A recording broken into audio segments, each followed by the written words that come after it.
Welcome to the Blue Cafe. We offer stories of infidelity, betrayal, and redemption. Please like and subscribe.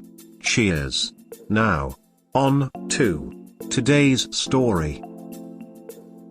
Wondering about my decision to end a business relationship? This happened yesterday. So the question I'm asking is, am I being petty? I apologize for the length as this needs context. I am a freelance artist/designer. Sometimes I work with peers and other freelancers, which I call randos, on jobs that are more than I can handle. I can be hired to be a rando on a team. I hire randos to be on teams. Just all depends on whether or not the job requires more time, skill, or talent than I have individually. Recently we just finished a job for an alumni group, a sorority I cannot name, who wanted us to design merch for them. They intended to sell this merchandise at their conventions. Typically a design team like this only has a project director and specific design roles. As far as who deals with the client directly, that tends to be the contact artist. Whoever got the job and put together the team. In this case, a little Asian girl I'll call June. Unfortunately, since I'm making a note of her race, this is going to get a little racial. June is a sweet and timid girl, incredibly talented, but not what you would call a people person, or a presenter. She had worked for me as a rando many times and wanted to bring me into the project as a rando to be project director and a presenter for the mock-ups of the merch. I'm good at that kind of thing. Excellent interpersonal communication skills. I'm also not bad at my design job, so I created this cute plus owl for them, made the mock-up myself. Was adorable. Problem was, after I did the presentation, which I nailed, there was some friction. At first, the contact was under the impression that I was some grunt or someone on the team specifically sent to present. They were expecting to meet the project director, someone they could talk shop with. Since June was not in the position on the team to make certain decisions, by his own choice. When told that I was in fact the project director and I was authorized to make those decisions, things quickly turned. With the contact asking if there was anyone else. June told her Miguel and Lisa. She chose Lisa and I originally thought it was simply a girl thing, since this was a sorority. I didn't find out until a day later, when one of the sorority sisters who had taken my card, wanting some separate corporate identity work done, business cards, logos, branding, that sort of thing, had apologized to me, lamenting that I had been asked off the project. She said she had been against it and that she hoped we could work together in spite of how I was treated. I was confused. She had been told I'd been taken off the project since they were uncomfortable with me. I informed her that had not happened, and that I was the project director. I just wasn't going to be doing the final presentation and stuff, Lisa was. She gave me a no. I asked if they were uncomfortable with me because I was tall. I'm 6 feet 4 inches. And she paused for a long time and then agreed. In that way people agree when you've thrown them a lifeline. But she wasn't stupid and didn't treat me like I was. She kept saying tall in such a way that I knew she meant something else. Things like, well, I want you to know I don't have any problem with tall people. And I hope you understand that the sorority isn't against tall people. That a few women were uncomfortable and voted to ask June if someone else could be the point of contact. At first, I found the whole thing hilarious. Presenting is extra work and though I'm really good at it, I'd rather be at my desk. So I shrugged it off. Wasn't too upset. I didn't start getting upset until people who knew about and or had been told about it started telling me that I was underreacting, but to be perfectly honest, this kind of thing has been so ubiquitous in my life as a whole I barely notice it. More like, I expect it so much it doesn't really bother me. The room was full of white and Asian women. One woman might have been Puerto Rican, but generally the crowd has their reservations. Maybe I should be more offended, but it's so normalized it doesn't really register to me right away. Though I've been noticing a huge uptick in this kind of thing since I've gone back to being a freelancer and had to deal with more clients in person. Anyway, the real anger and offense didn't come until after we secured the bag. The team was invited to a party thrown by the group to celebrate. Only Miguel, Sadie and I were not invited. June is Asian, Lisa is white, the other two men on the team Calvin and Derek are white. Sadie and I are black, Miguel is like Argentinian or something. Is just saying Hispanic cause I don't know rude? I know he's not Mexican or Puerto Rican. Anyway, Miguel and Sadie were outraged, even though I know Sadie wouldn't have gone anyway.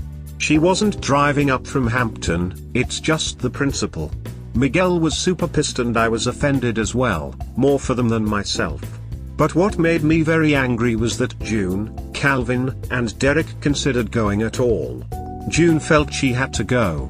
Turns out, she's part of that sorority. It's why she was approached about the job in the first place. Lisa was vehemently not going. She still hasn't told us what she heard, but she simply says she never wants to be around those gaggle of Karens again. Eventually she was able to convince June not to go. But Calvin and Derek, two single white men, went. There are reasons obvious to me. So here's where the questions come in. That happened almost a week ago. Yesterday June informed me that the group wanted to rehire the team for a few more merch ideas. The original contract is fulfilled. Lisa, whom I have also worked with before, said she'd do it if I would. And I told her I would not be working with that gaggle again. Miguel and Sadie hard passed. June understood, but Calvin and Derek were upset. I informed them they could work on the project without us. Hire randos to take our place. They're capable, and June's amazing. But, a good bulk of the chosen designs came from Sadie and I, and Miguel and I are the ones who can create the mock-ups in-house. It told Calvin and Derek that I would not be working with them again. Which upset them further, because there was a tentative arrangement to work together on something else in the future. Derek was incredulous and asked if I was butthurt he went to a party. I told him no, but I felt like his decision to go to that party said something about his character, especially since he knew ahead of time how they treated members of his team. And I was done working with people like that. Derek had some excellent points about professionalism and doing the job, dealing with bad clients despite how they make you feel and all that, but it was ruined by Calvin, who basically went down the, well, how do you know it was because you're black route? Basically saying that it could be some other reason why they didn't want us at the party and that there were black people at the party. Just not any black men. He accused me of throwing away a good working relationship over something petty. Which made me laugh. I thanked them both for their hard work on this project and wished them luck on all future endeavors and hung up. Though I'm asking now, am I overreacting? I wasn't initially angry about the whole thing. Hell, I'm still kind of like, that's just how it is though. And a lot of what Derek said did make sense to me. I think like that. Doesn't matter if the client's ass, you go get the bag. Do you really care if you're getting paid right? But, I kind of do. And the more I think about it, the more I do. I don't know. Is this really a good reason to refuse a job or end a business relationship? TLDR. Dealt with minor racism from a client and members of my team were okay with that. I've since declined to work with that client again and the members of that team who were okay with it. Wondering if I'm making a rash or emotional decision. You called it right. You have every right to exclude a client who disrespects you. Take the money and lead with your newfound knowledge. When your colleagues show themselves to be so as well, believe them. Life is too short. Emotions are part of us, they are in our guides to that gut feeling to explore why things are bad. Then avoid the enabler who deserves the same response that business relationship provided you, that you are too tall. Only you know whether this will materially hurt your ability to earn or not, which is the biggest deciding factor, emo. From the sounds of it though, you're pretty good at your job and you are confident in that, so probably not. Otherwise, you already know your instinct about their racism was right on, and even Derek pretty much confirmed it with his yeah, but argument. This type of insulting treatment isn't something I've ever dealt with. I'm white, but I have had to occasionally suck it up with similarly bad treatment. I'm a woman too, because I needed the job right then and had no other option fast enough. If you have other options, again, sounds like you do, I would drop all of them, clients and complicit co-workers, like hot rocks. We all deserve to be treated with dignity when we're doing honest work, and if you are in a position where you have the skills to be able to reinforce that when you aren't being, then take it all the way. 100% agreed. An update no one asked for. I haven't really updated my online journal in a month. Things have been interesting. Firstly, I got COVID back in December, which wasn't fun for a couple of days. I'm vaccinated. Had to be when we went to Hawaii, so I wasn't worried, but first couple of days was agony. Had trouble breathing and was burning up. Was so hot despite it being like 60 degrees in the house. Amy got a promotion at work. That wasn't really a promotion. She no longer does what she loves, dealing with clients. Instead she was promoted to a position that doesn't really deal with the public. I don't remember the exact name of it. This of course is a punishment, or I guess a precaution born out of a situation where a co-worker found her videos and tried to blackmail her. I say tried, but she originally paid him and did not tell me. Which upset me. She came clean about it only after she had been brought into HR for a discipline issue. She was going to be fired for assault. He'd apparently asked for money first, then little favors around the office, and finally, like some bad hentai, tried to get her to do sexual favors. Which was apparently the last straw. I asked Mimi about it, if she'd been told what was going on, but she denies it, says she'd have told me. I chilled on monitoring her, so when I asked other Doug about it, the only hint of this is a mention were conversations between her and her mother complaining about a creep at work.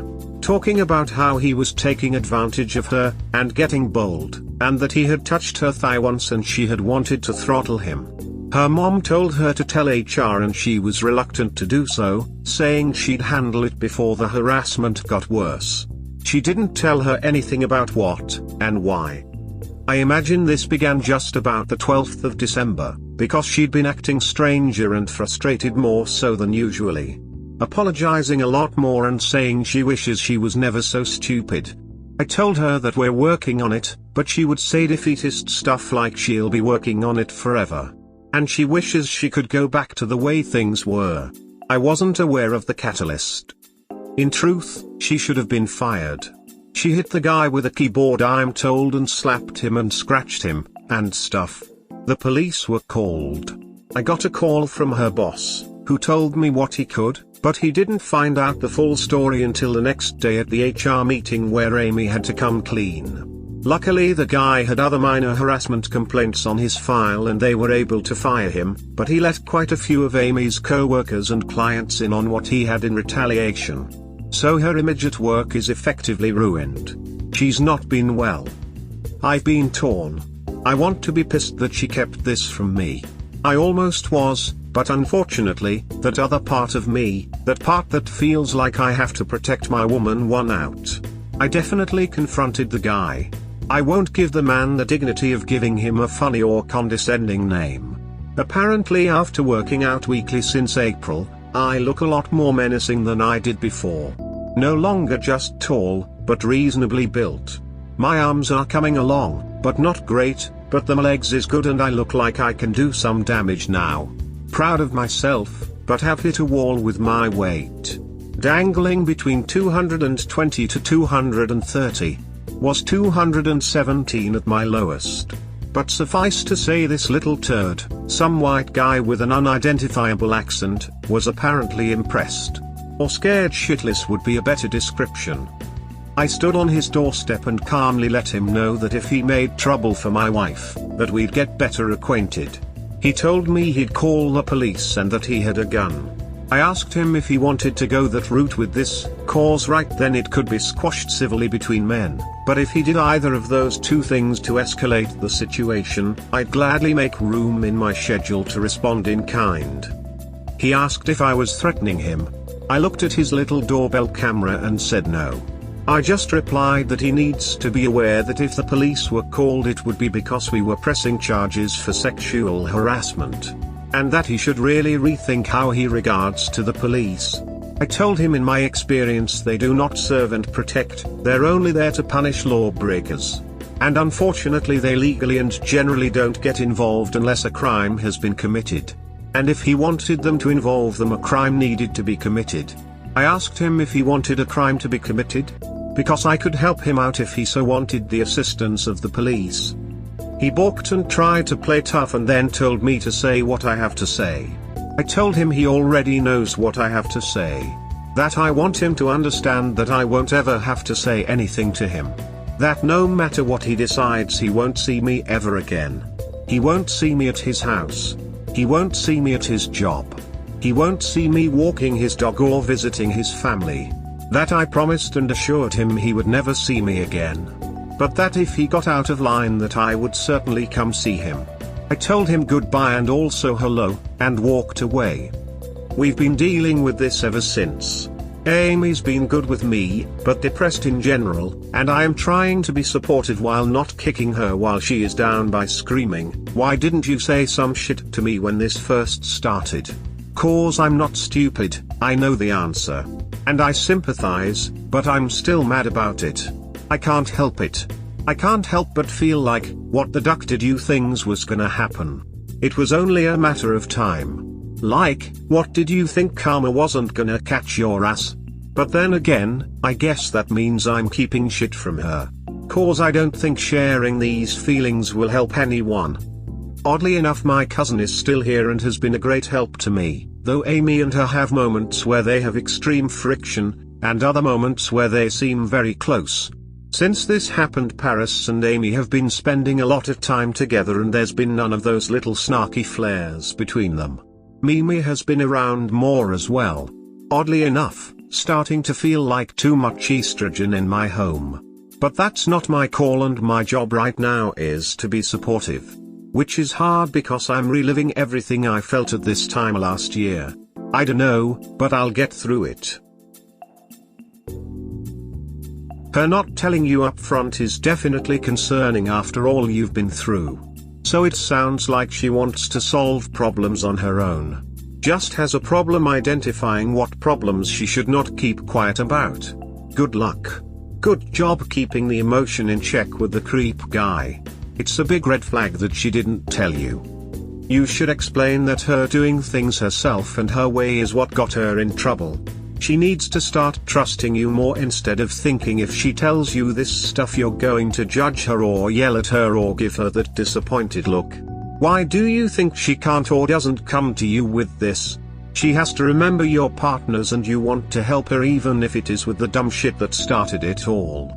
She needs to start communicating with you, not her mom, not Mimi, not Paris. You. She needs to talk to you. She is driving the wedge deeper between you if she won't talk to you about this stuff. Maybe it is a good time to suggest moving closer to your family and have a new start.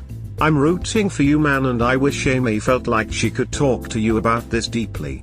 Your partners are not adversaries, her problems should be your problems and vice versa.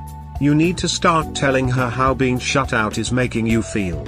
Sounds like you guys are really disconnected. This is your journal. Update it at your whim/pleasure. That said, I am very glad you are doing better. I can only shudder to think what would have happened if you were not vaccinated. As for Amy and the creep at work, well, I would actually get an OnlyFans account just to watch the video of her beating the crap out of the guy with the keyboard. I mean, honestly, she did bad with the initial blackmail. Yes, she should know when to come to you for help. That is part of what a partner is for, and yes, there were a million better ways of handling the situation, but I would be highly disappointed in you if you said you didn't feel at least a little proud of her for taking the guy out with a keyboard. While I doubt it, I hope it looked like the animated GIF.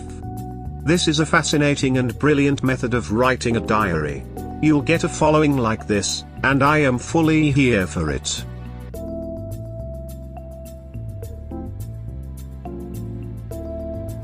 We hope you have enjoyed today's episode. Please comment, like and subscribe. Cheers. Have a wonderful day or night, wherever you are.